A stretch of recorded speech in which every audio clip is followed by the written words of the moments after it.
વિરોધ કર્યો છે, ધારાસભ્ય બી વિરોધ કર્યો છે।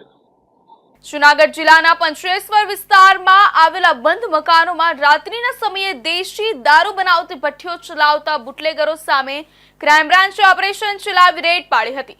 ઘટનામાં 3 આરોપીઓને ઝડપી લઈને કુલ ₹2.44 લાખનો દારૂ અને ભઠ્ઠી સાધનો કબજે કરાયા છે, જ્યારે 4 આરોપીઓ ફરાર છે, તેમની શોધખોળ શરૂ છે।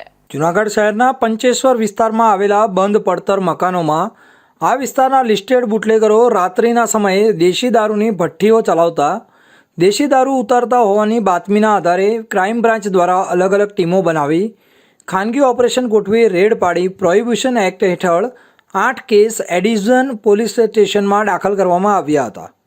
આ કાર્યવાહીમાં એલસીબીને કિશન મુળુભાઈ ગુરગટિયા, રાજુ ડાયાભાઈ સિંઘલ અને મેરામણ ઉર્ફે ડાયાભાઈ સિંઘલની ધરપકડ કરી ₹1.51 લાખનો વિદેશી દારૂ બનાવવાનો 6.50 લીટર આથો, ₹33.200નો 166 લીટર દેશી દારૂ તેમજ ભઠ્ઠીના સાધનો સહિત કુલ ₹2.44 લાખનો મુદ્દામાલ કબજે કરી લીધો હતો। બુટલેગર દેવા લખમણ મોરી, ભરત બધાભાઈ મુછાળ, કાળુ પરબતભાઈ કરમટા તેમજ બિદલ દેવાભાઈ મુછાળ નામના શખ્સો નાસી ગયા હતા, જેમને પકડવા માટે પોલીસ દ્વારા ચકવાસ ચક્રો ગતિમાન કરવામાં આવ્યા હતા। બોટાદ જિલ્લાના ગઢડા તાલુકા હેઠળ આવતા નાના